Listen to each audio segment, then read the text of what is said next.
it's 2 o'clock, so good afternoon, everyone. I'm Conrad Smith with AIM Transportation Solutions, and welcome to AIM's Safety Bulletin Roundup. The goal today is really quite straightforward, and that's just to provide some practical, real-world insight to help strengthen driver safety, reduce accidents, and ultimately improve operations. Now, this webinar specifically was born out of the AIM Safety Bulletin, which is a weekly resource we've been sharing with our customers and industry partners to highlight key topics in transportation safety. You know, everything from roadside inspection trends to emerging regulatory changes to everyday risk reduction tips. And we've heard from many of you that these bulletins have been valuable. And this webinar is really just our way of taking many of those topics that we've already covered a step further with more context and more insight.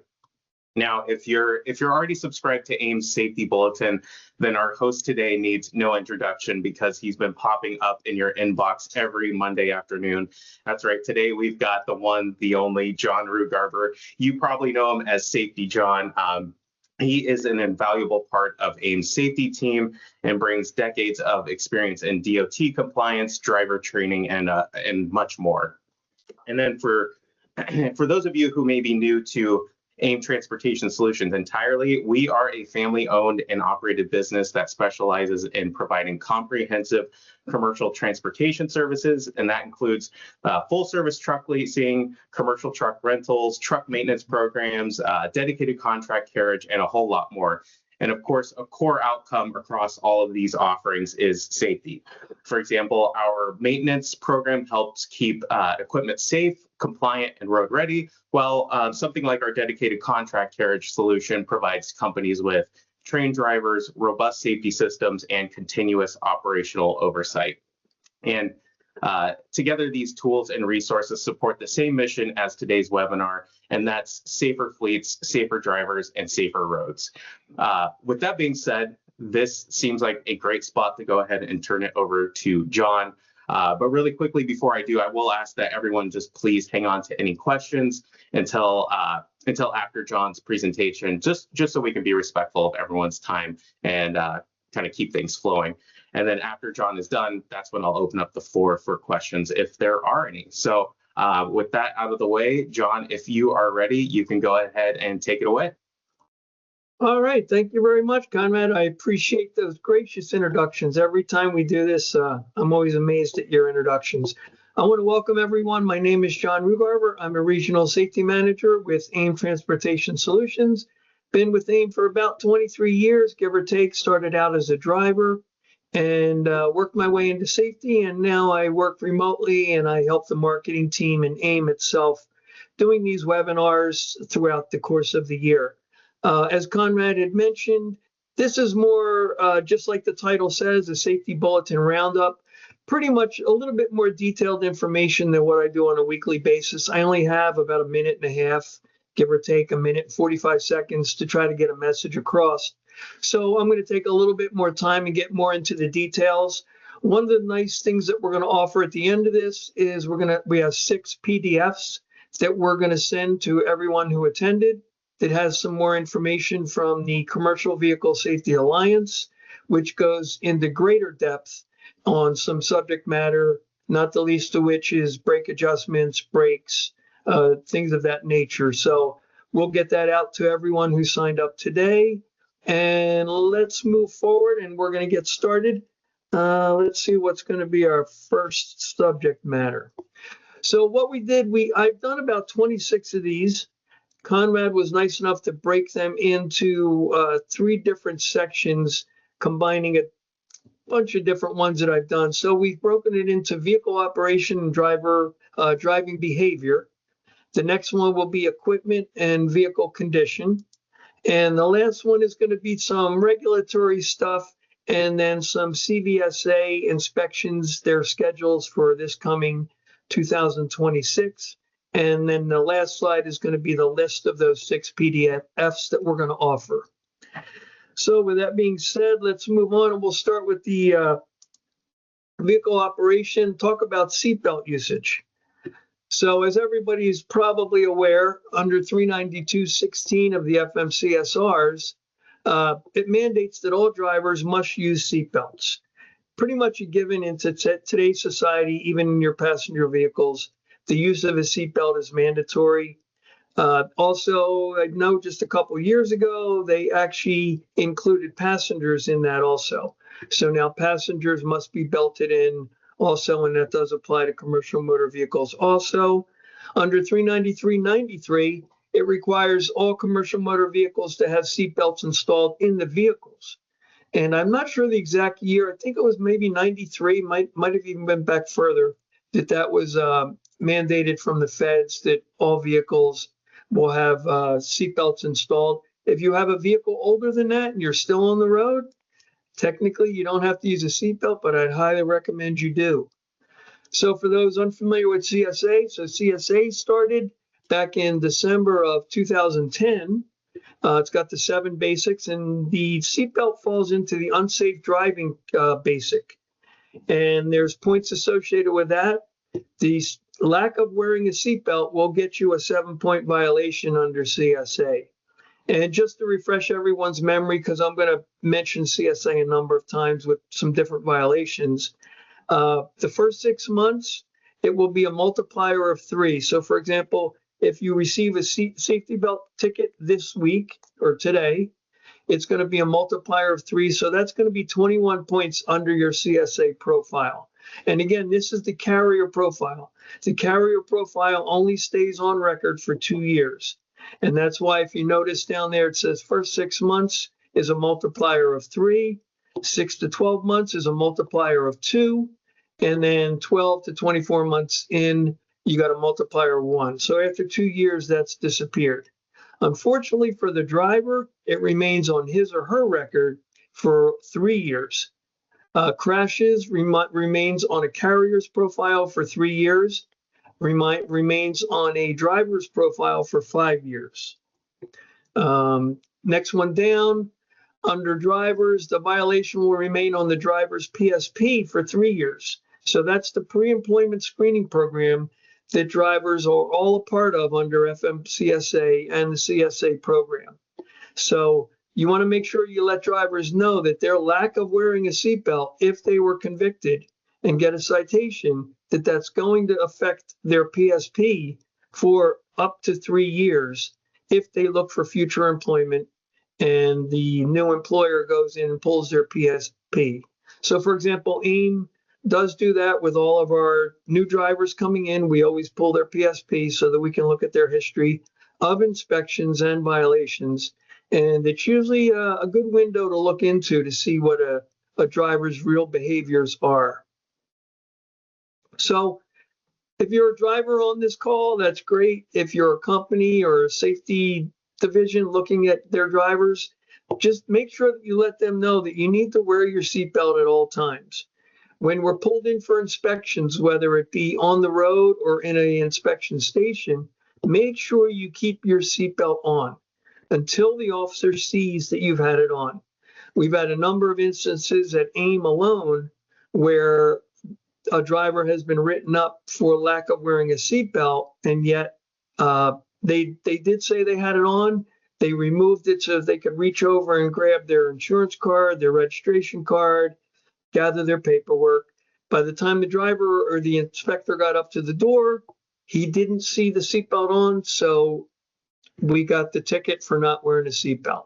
So that's a tough one to fight. It's the officer's word against the driver. So the best thing to do is keep that seatbelt on until the officer sees that you have it on. Then you can remove it to go ahead and move freely in the cab to get whatever you need to get. Also, commercial motor vehicle seatbelt usage rates are about 84 to 86% at this point in time. Drivers, they're 4 times more likely to be killed if they're ejected from the tractor itself. And think about it this way, buckling up a seatbelt takes about 3 seconds. So even for the LTL drivers that do, well, let's call it 20 stops a day, 30 stops a day, you're talking a minute and a half out of their day to buckle up to remain safe within their cab. So there's really no reason at all that they wouldn't want to buckle that seatbelt. Some drivers have pushed back, what if I catch on fire? What if I go into a river, an ocean, a lake? Fire or submersion occurs in less than 5% of fatal crashes. So it's a really minuscule amount of time. Your chances of getting injured not wearing the seatbelt and getting injured in a regular accident are much, much greater. And also, there are YouTube videos out there. If you ever get bored and you want to look, just look for drivers not wearing seatbelts and look how they move around in the tractor cab itself. Some people think that they're going to hold onto the steering wheel, that they can stay secured in their seat. Trust me, at 50, 60, 70 miles an hour, if you get in an accident, you are not going to be able to control where your body goes. So you become a flying object, just like all those other loose objects in that cab. And you'll be bumped around from one side to the other, from the ceiling to the floor, and hopefully you don't get injured. So just stress to your drivers to make sure that they wear their seatbelts. They'll live to see another day if they were to get into an accident. In terms of following distance, let's look at following distance. So FMCSA has identified following too closely as a critical factor and one of the most common and preventable types of commercial motor vehicle crashes. Years ago, when I used to do ride-alongs with our drivers, I would always ask if I felt the driver was following too closely, would you be able to stop if the car in front of us had to stop quickly? Inevitably, most drivers would say yes. And I wasn't surprised because the way they were driving is the way they thought they could drive.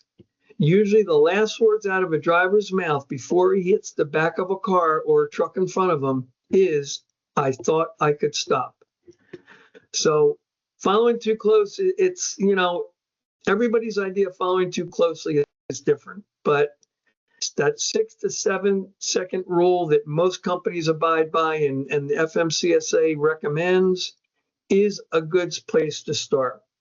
Under 393.51, Table 2, serious violations, following too closely is considered a serious violation.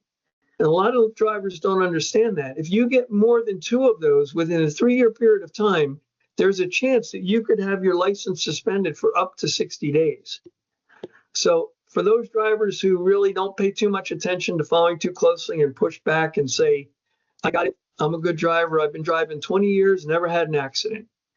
Well, it's admirable that he or she did that. But the reality is it only takes one accident to end a career.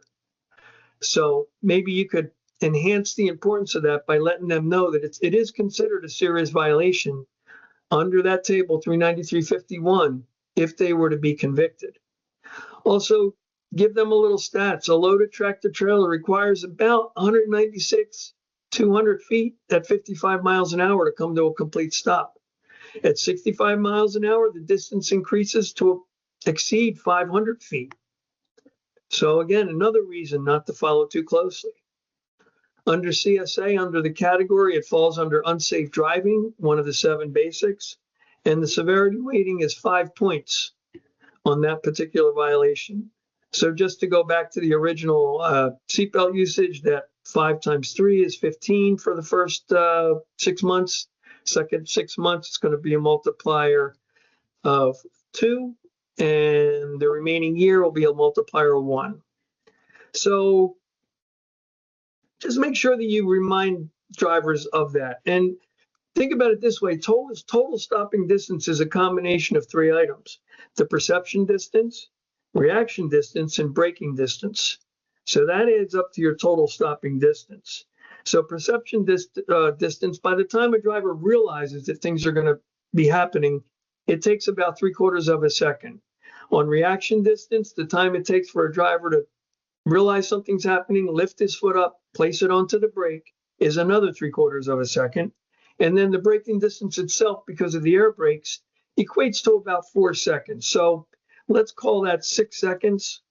Again, that falls into that realm of 6 to 7 seconds for a good, safe following distance as recommended. So again, just bring out some of those points to drivers that you may know have a problem. Maybe you have cameras in your trucks, or maybe you have drivers that have had a following too closely distance ticket or a citation. I know in Georgia, I've mentioned this in a number of different webinars, The state of Georgia uses LiDAR to record or to see the distance between the vehicles as they travel down the road. I do know for specifically, we've had a ticket probably 10 or 12 years ago where we were 0.05 seconds behind the vehicle in front of us. So if that goes to court, that's a tough one to fight. It's kind of a radar for speed. I mean, that LiDAR, if the officer brings that into court, you're not going to have the foot to stand on in terms of, you felt like you were doing a good job. All right, so let's move on to low clearance. That's always a good one. So low clearance. So bridge strikes, they are among the most avoidable yet destructive crashes in the trucking industry. Now, if you're watching this from Iowa, Nebraska, Montana, maybe you don't have that big of a problem. If you're watching it from Chicago, New York City, anywhere in New York, come to think of it, the chances of you having a low clearance bridge strike raise considerably. These events, they often result in a total cargo loss. They have cost prohibitive repairs on the unit itself. Usually you don't get by with just a scratch. Could be the whole roof of the trailer was torn off. A substantial portion of the roof was torn off. The fairing on the tractor could be severely damaged. Structural damage to the public infrastructure itself, the bridge itself could be damaged, which could cost who knows how much money to try to repair that. And then last, the financial cost of the repair and the legal penalties associated with that. I know in Cleveland, again, 8-9 years ago, a dump was on I-90 going westbound in Cleveland, took out an entire walkway over probably both lanes of travel, east and westbound. That was a huge multi-million-dollar repair, and to this day, I don't think it's ever been replaced. And that was just a walkway. That wasn't even an overpass of vehicular traffic. So under CSA, under that particular category, it would fall under unsafe driving again. So failure to obey a traffic control device, which we're going to call the height clearance sign. If the sign says 13.4, 13.2, and you clip the top of that bridge or the bottom of that bridge, it's going to be on you. If you drop down into the 10-foot 6s and the 11s, there's not even a reason why you should think about trying that one. Not going to happen. Stop the truck, call local law enforcement. They'll come out. They'll be more than happy to come out and help you get out of that situation. Chances are there will be no ticket issued because at that moment you didn't do anything wrong. But if you hit the bridge, then you'll probably receive a citation. The CSA impact for that is going to be 5 points. That falls under that particular category. The frequency of hits, there's roughly 14,000 bridge strikes annually in the United States as a whole. And going back to the hotspots, New York, they report over 350,000 incidents in 2024 alone. Don't have any stats on Chicago or any areas like that, but I'm sure they're probably similar. The financial impact, the average cost exceeds $100,000. I don't know if that was for repair necessarily or the infrastructure, but that number I pulled up. Causes for error, they found that reliance on GPS units was a huge factor. Recapping of the roads when they add that extra inch or 2 or 3 of asphalt, and also snow and ice. So I'm sure everybody is well aware. I talked to Conrad about it a little bit earlier. Everybody's suffering from the winter weather at the moment. Large amounts of snow. Cleveland has up to 2 feet in some areas. That all adds to the road height if it hasn't been cleared. So let your drivers know to be aware that they want to keep an eye. If there's snow, it could have raised what they made yesterday, just made the clearance that they normally do. Today, with the 3 or 4 or 5, 6 inches of snow, they may not be able to make that clearance. So remind them, especially the drivers in those snowy areas, that could be a factor in getting underneath the bridge or not getting under the bridge. Driver etiquette. This is always a good one. So what exactly is driver etiquette? Well, there's probably a ton of different definitions, but let's call this one an informal code that separates a professional commercial motor vehicle operator from other types of drivers, both commercial motor vehicle drivers and the non-professional drivers or the cars. I'm sure some of you will agree that commercial motor vehicle operators, some of them don't have the best etiquette in the world either. That being said, I think having good driver etiquette goes a long way in a number of different factors. Slower traffic, staying to the right, allowing faster traffic to pass. That in and of itself is a huge benefit if you do that. Being stuck behind a large vehicle is the most frustrating thing in the world for most drivers, me included. There's not a reason that slower traffic shouldn't stay to the right. I know there's some thought process about staying in the middle lane, going through some urban areas or some high density areas where you have merges off the right-hand side. But when you're out in the open areas, there's no reason in the world you need to stay in the left-hand lane or even the middle lane when you could pull the right-hand lane and just hang out there and let people pass you on the left. You can't ever hurt by saying thank you to a driver who lets you in, who signals that you're good to go, and just makes an effort to communicate with you. It says a lot if you were to say thank you to that person. It could be the difference between someone seeing that call 1-800 number, how's my driver? It could be the difference between that number, that person getting ready to call that number to complain and say, you know what, he's probably not a bad guy. He said thank you. He acknowledged me. I'll skip on calling him. You'll never know if you never got called on. But I don't see the downside in saying thank you in whatever way you can. And that's in your car also.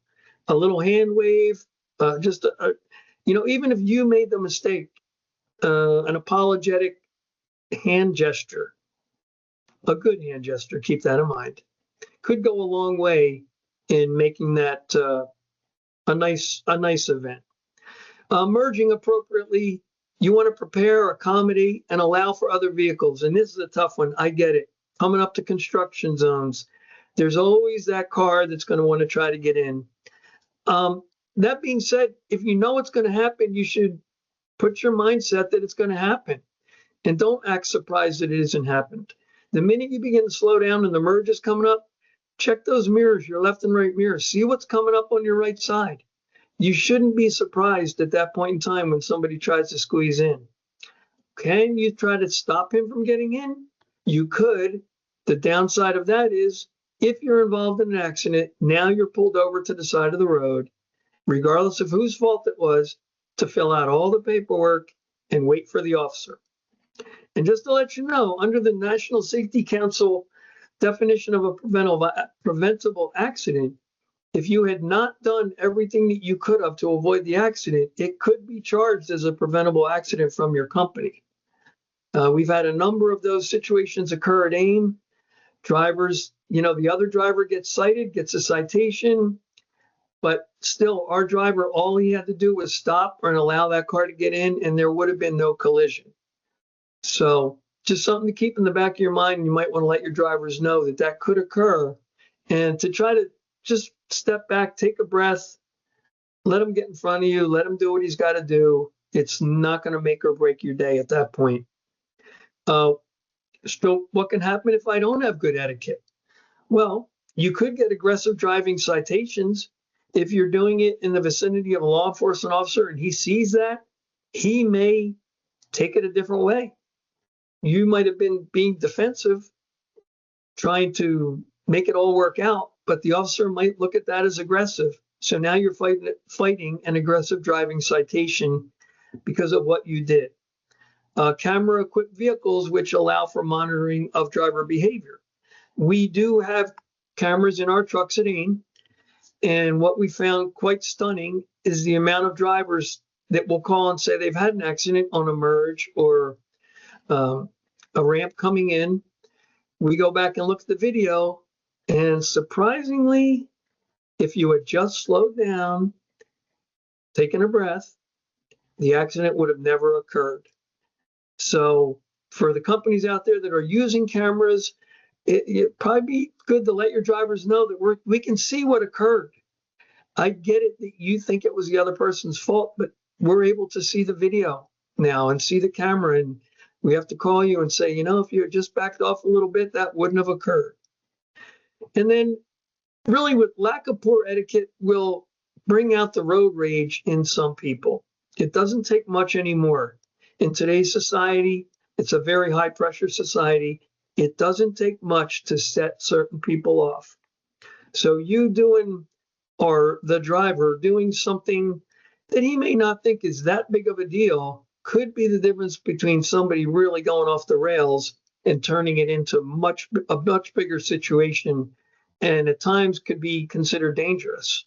So again, YouTube, if you ever get bored, it's always fun to go on YouTube and watch it, because just that alone would be worth a safety meeting, just to watch how things can go south. Just doing something that you thought was not a big deal. Maybe some quick additional tips too that I kind of added on my own. Traffic coming up to a slowdown on a construction zone or a merge, just put your flashers on and let people behind you know that something in front of you is going on.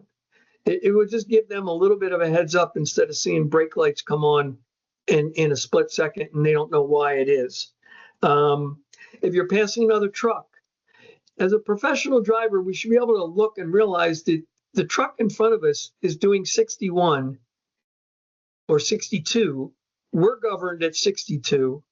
Chances are, if I pull out to pass him, it's going to take a long time to get by him. And there's going to be a big line of cars behind me, and they're going to be very upset.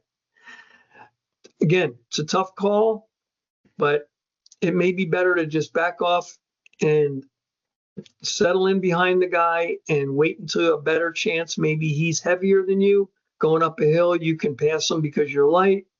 But to get into a race of trucks side by side on the interstate really doesn't end well normally.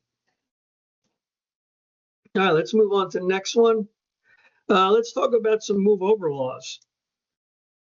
This has been a big one in the news recently. There's been a number of officers, for sure, and privately owned people or vehicles that have been hit from the rear from people who don't move over, who've been sideswiped. There's laws enacted in all 50 states to protect first responders, roadside workers, and motorists stranded on the shoulder. Many states have expanded their statutes to include service and utility trucks, construction, disabled vehicles, things of that nature. So keep in mind, this falls back into driver etiquette also. Just trying to move over to the left if you can. If you've ever been broken down on the interstate, you realize how dangerous it is just to get out of your own truck.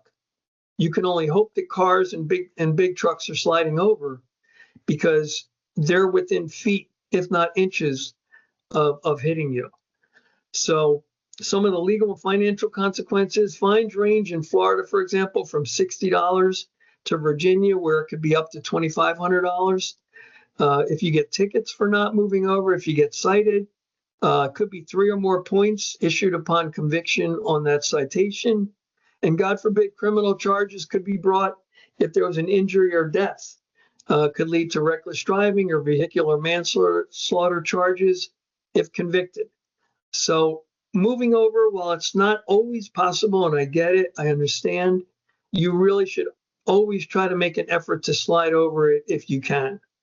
Some of the ways that we can prevent getting stuck in that situation is look ahead, scan the horizon for flashing lights.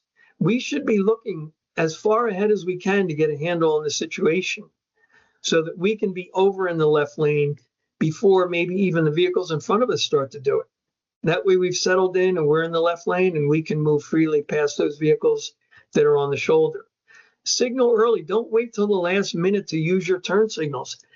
Using your turn signal doesn't mean starting to turn your wheel and let your little finger turn your blinker on.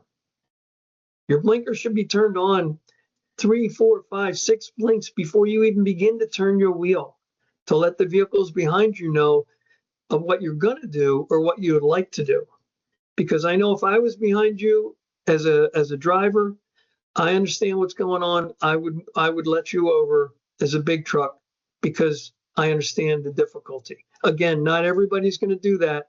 But for the one thing we know for sure, if you don't put your blinker on, they're not going to let you in because they don't think you're coming over. So there's not much downside to using your blinker. Although I have heard drivers have mentioned that if I put my blinker on, they speed up. That's fine. If they speed up, they're going to get out of my way sooner. So again, no downside to using your blinker. Target fixation. People have a tendency to go towards the bright, shiny object. And in this case, it would be flashing red and blues, flashing yellows, flashers on a vehicle. People look, they go where they look. So if you look to your right to see what's going on, your vehicle will tend to drift to the right, and that could be where your problem is.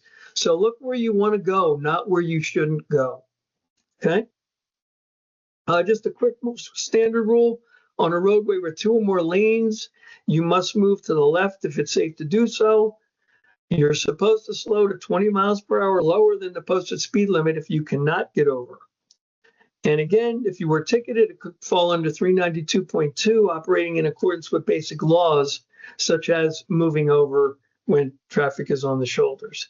And if it falls under a dangerous driving citation, now it's a 5-point violation under CSA. All right, next one, GPS usage. At this point in time, I think most drivers are familiar with using a correct GPS when they get in their truck. You want to use a truck-equipped GPS. Using a car doesn't work so well. So the risks of using a non-commercial GPS, it doesn't tell you about the clearances in New York or Chicago or anywhere else. Weight restrictions doesn't provide any information about that if you're using a car.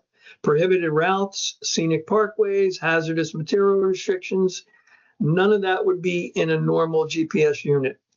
Outdated mapping, failure to keep the unit updated could be an issue also.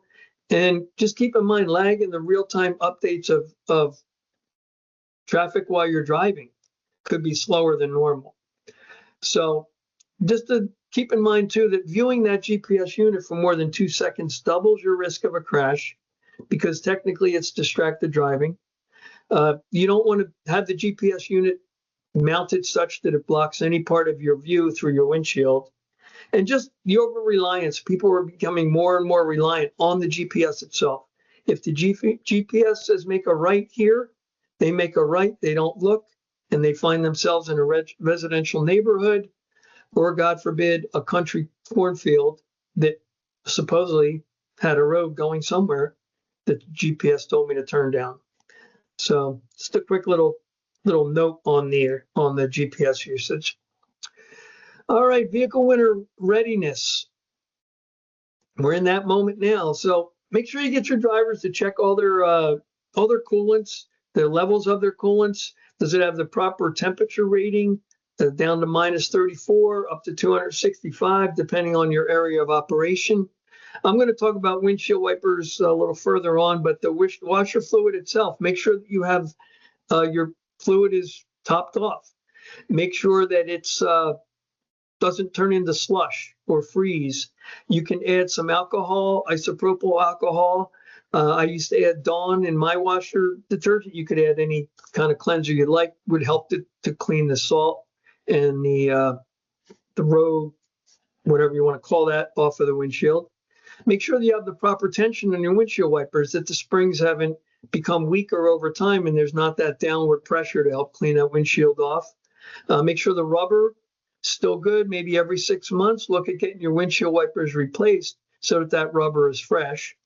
The windshield itself, that small scar that you had that you've noticed for the last 8 months in your windshield, or the crack that was only 1 inch long, you come in the morning and now it went across the entire windshield because of when you started your truck, you turn the defroster on, the heat warms up the windshield and the crack becomes bigger.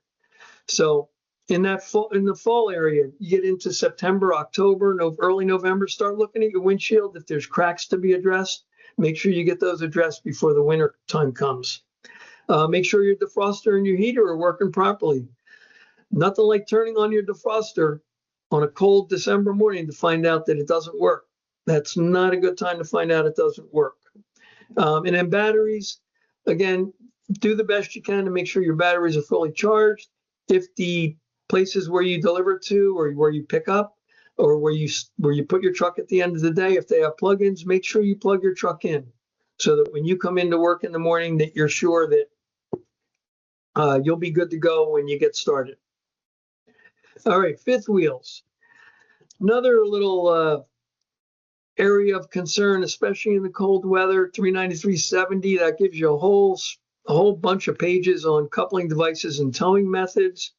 But really for our purpose, in the fifth wheel coupling, make sure that you inspect for excessive grease. Mechanics love to put their signature on a fifth wheel. They must use a whole tube of grease on a fifth wheel sometimes. No reason to use all that grease, but who am I to tell them how to do their job?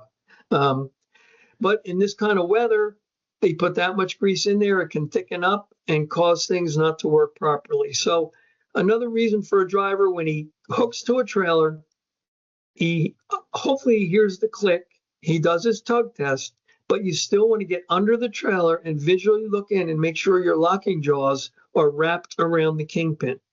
And a secondary item to that is make sure that you use the flashlight. It's very dark under there. If a driver hasn't used his flashlight, chances are he didn't really know for sure if those locking jaws came across. So from a maintenance perspective, maybe they could switch to a less viscous lubricant, 90 weight oil or Moly fifth wheel lube. If the fifth wheel needs cleaning, get that done in the fall before the winter months hit. Get it cleaned so that they can put fresh grease in there and that it'll work properly. And as a driver yourself, maybe have a can of PB Blaster or WD-40 and just spray all the pivot points where the handle is and just all the pivot points around the fifth wheel so that it operates properly when you need it to operate properly. And that can even apply back to the trailer, the sliding tandems. How many times do you go to slide the tandems and just when you need it the most, and now it won't slide because who knows when the last time somebody slid it. So spray that stuff every once in a while. It's worth the investment of a can of PB or a can of WD. Spray that every once in a while so that when you go to do it, everything's working properly for you. Let's see. What do we got next? Tire inspections. That's always a good one. Oh, tire inspections under 393.75 under FMCSRs. It's a vehicle maintenance issue under the CSA basic. Approximately 11% of violations that when vehicles get inspected fall under the tires. And that is an 8-point violation under CSA. If the tire's flat or they place you out of service, they're going to add another 2 points onto that. So keep that in your mind also. Proper tread depth on under the feds is going to be 430 seconds minimum on the steers, 230 seconds on the drives. Tire inflation, make sure it's inflated to manufacturer specs. Again, low pressure is really the biggest enemy of tires, especially for recaps. It devulcanizes the tires, and that's why you see a lot of separation. You see the tire treads. It's probably caused by a low inflated tire. Look for irregular wear patterns, cupping, feathering, missing chunks, flat spots. That could all indicate a suspension, alignment, or balance issues that you need to get addressed. Sidewalls. You want to check both the inners and the outer sidewalls of the duals especially. They should never be touching. And there's anytime rocks or debris could be stuck in between those sidewalls that could cause a damage.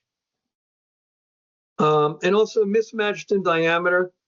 I forgot, I don't know off the top of my head. I think it's 1/4 of an inch. I'm not really sure on the mismatch on duals, but just something to keep in mind if you're ever replacing one and not both. The rim and the bead condition, if you ever curb a tire, take a close look at the rim, make sure the rim isn't dented, because if you break the seal on that or the bead, you're going to have, could be a big leak, or you could have a small leak to keep an eye on. So you want to listen and just keep a close eye on that. For the 2025 road check results, tires were the #2 violation out of that entire three-day inspection process. 23.4% of the out of service vehicle violations were related to tires also. So again, tires are a big deal. If you have a flat tire, you're really not going to get too far. Let's see. Data for 2025 as of, I think it was August, shows that under the regulation, all others leaking or inflation less than 50%, so basically a flat tire, was the 4th most cited violation. So if you can take anything away from this, tell your drivers tomorrow morning to make sure they check their tires. And then we get into the out of service criteria. For those who don't have the CVSA out of service criteria book, I would highly recommend you purchase it. I think it's $45 for members, might be $50 for non-members. Again, the best $45, $50 that you could spend in terms of education, great pictures. Overall, it's just a really good purchase. So in that particular circumstance, 230 seconds in any 2 adjacent major tread grooves will put a tire out of service. When any belt material or casing is showing damage to the sidewall exposing belt material, any bulges or knots exceeding 3/8 of an inch in height is going to be an out of service. And then obviously a flat tire less than 50%. And then contact with any part of the vehicle, including the sidewalls of duals if they're touching, would be an out of service criteria. And then down below, you'll see where the dual tires, tractor and trailer, you get into some other more specific things down there. I'm not going to go into too much detail. It's really, there's 4 or 5 pages in the out of service book that pertain to tires. It would probably I could probably spend an entire webinar just on the tire portion of that. But I'd highly recommend you purchase that book. Again, it's got some great pictures and it's got some great information on what actually out of service criteria is for tires themselves. Okay, and here we are, windshield wipers. I mentioned it before. Just got a little more detail here. So there are actually regulations that are following up on the windshield wiping and washing systems. It's going to be 393.78, and wouldn't you know it, 393.79 follows up with the defroster and defogging systems. I think they would have been good with just keeping it defrosting, but defogging might be an old school term. So again, inspect your rubber. Make sure the rubber part of the blades are good. If you're the type of company that uses the winter type of blades that have the covered frames, it would be a good time to start doing that in the fall. Get those put on. If you don't, it's even more important because that snow and ice can build up within the frame portion of the windshield wiper and cause some issues there. Look for the ease of operation of the windshield wiper. It should wipe smoothly, evenly, no chattering, no bumping, no hesitation. If you see any of that, I'd get that fixed before you really need it. And then look for the full coverage outlined by the windshield wiper blades. Just because they go all the way back and forth doesn't mean in the heat, in the cold of a snowstorm, that window of opportunity that you begin to look through becomes smaller and smaller. And next thing you know, you're trying to see traffic through the size of a quarter in your windshield. So, and again, make sure your fluid sprays properly. Nothing like trying to use it and you spray and it sprays out in front of you on the hood of your tractor. Not doing you much good. You might want to make sure that little nozzle's turned the proper way and fully sprays your windshield completely to get that covered. I mentioned before using alcohol to try to minimize the freezing of that fluid. Dawn, any kind of, throw some detergent in there to help clean that up a little bit.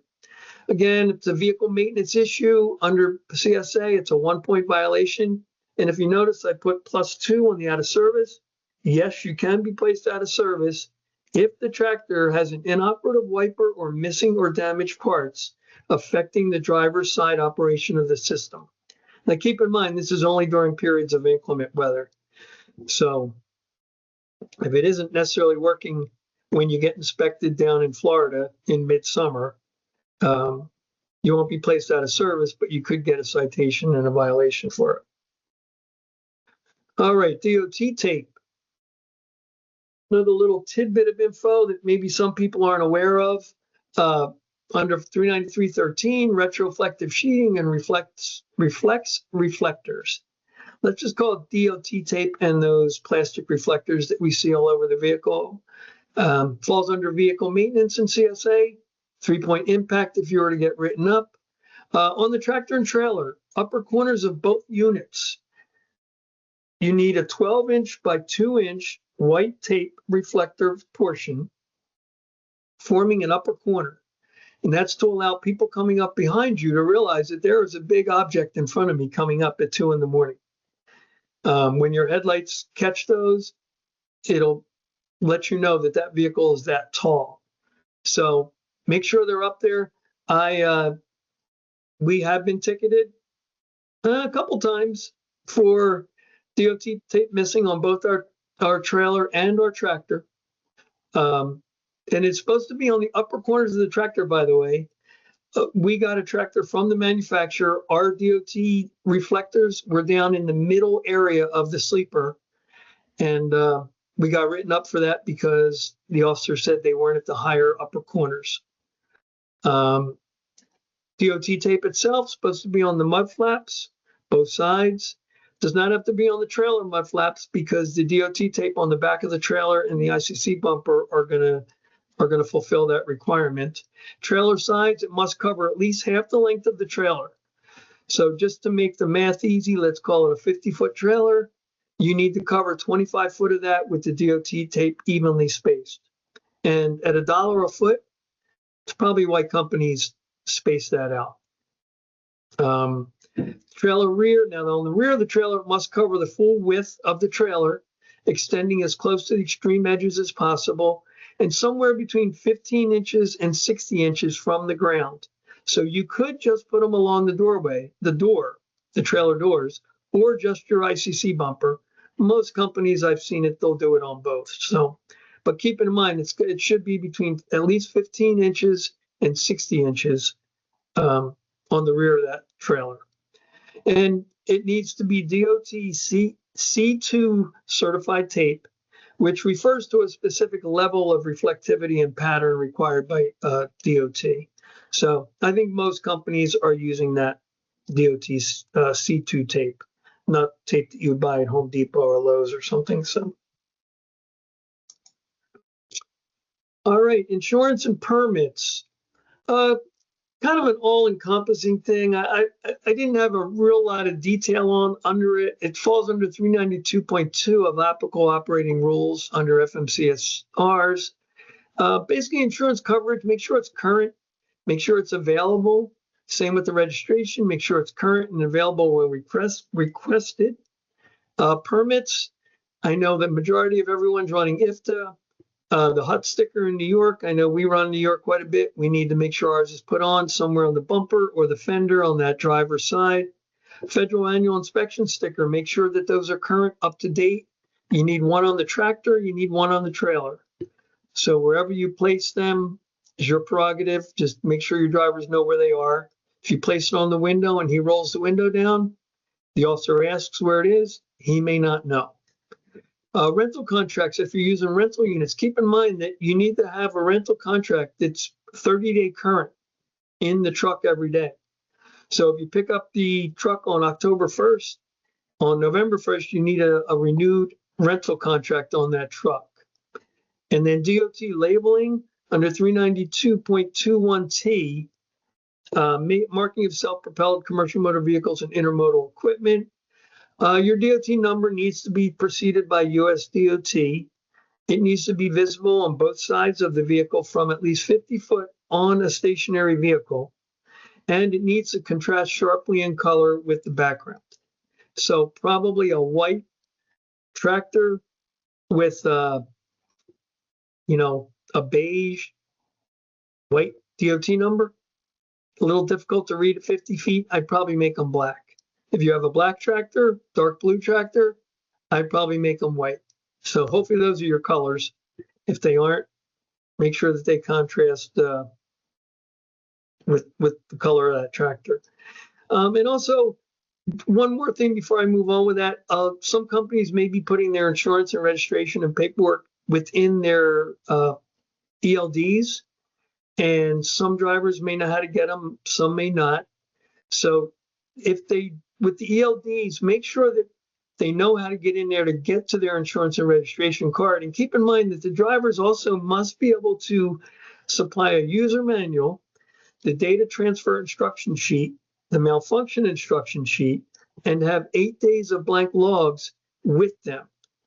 So early on, when ELDs first came out, the officers wanted paper for some of those items. Now, if you can go in and, for example, let's say on your ELD, it's page 32 of your manual, it will let me know how to data transfer, that's fine. Page 37 for the malfunction instruction.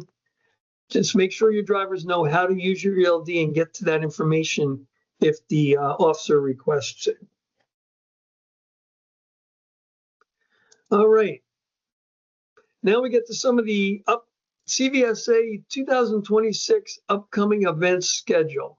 So the first one we're going to have looks to be the International Road Check, which is going to occur May 12th through the 14th of 2026, a three-day event.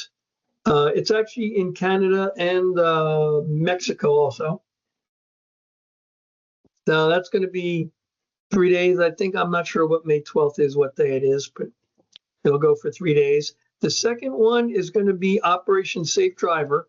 That's going to be a week-long event occurring from July 12th through the 18th.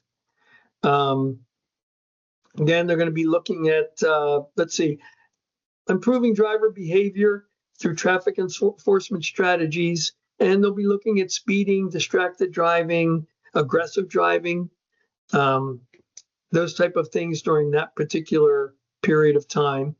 And then the last one is going to be the Brake Safety Week occurring August 23rd through the 29th. And that's going to be on brake safety and enforcement and education, as these are the most cited out of service violations related to brake safety.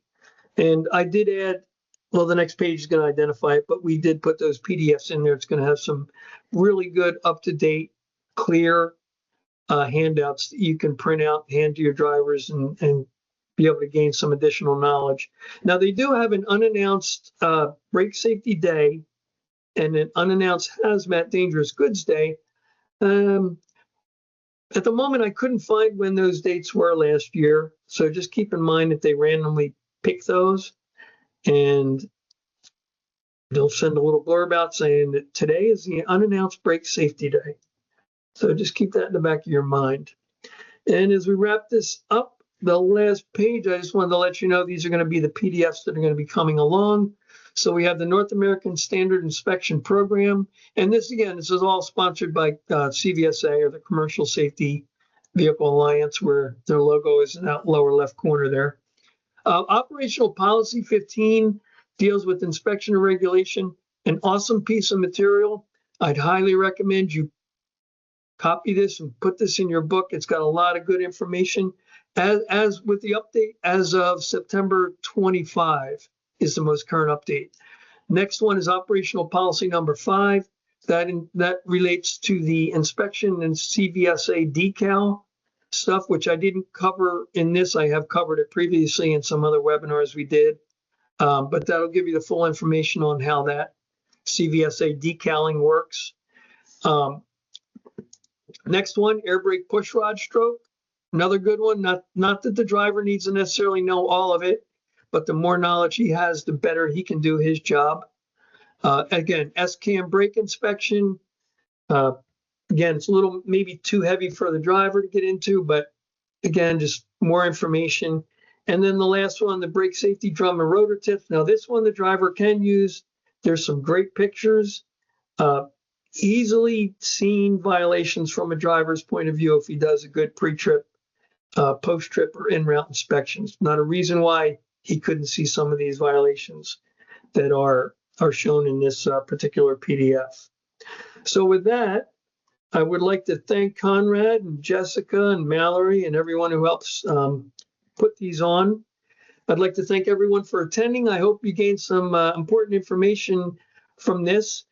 My information down below, Rugarber at aimntls.com. If you'd like to email me or request any additional information, I'm more than happy to pass on whatever I can to help people out. And with that, I'll close this out. We'll see if we have any questions I can help to answer. But Conrad, thank you very much. I'm going to turn it back over to you. Yeah, thanks, John. Awesome stuff. Yeah, if we do have a few minutes left here, so if anyone has any questions, we do have a couple minutes to take a few. So we'll give it a second, but yeah, fantastic stuff, John. I mean, all of this content has been in our weekly safety bulletin, and you did a great job of really expanding on a lot of those topics that have been especially popular. So awesome job. Joshua, yes, so I'll be sending out a follow-up email that's going to, it'll contain a link to the recorded version of this webinar as well as John's slideshow. So we'll have that for you. And thank you, Stephanie. Appreciate that. All right, well, that seems like you did a pretty thorough job, John. There aren't any questions. So real quick, I just want to thank everyone for taking the time to join us and for your commitment to safer operations. As I mentioned, I'll be sending out that follow-up email. It should come out early next week. And then if at that time you want to learn more about AIM Transportation Solutions and how our leasing, maintenance, and dedicated services can add value to your business beyond just safer operations, or if you'd like to start receiving our weekly safety bulletin, you can reply to that email and I'd be more than happy to help in any way that I can. So yeah, thanks again for attending, and thank you again, John, for all the great information. And we look forward to seeing everyone at the next roundup. So stay safe out there. Thank you very much. Have a nice day, everyone. Thank you. Thanks, John.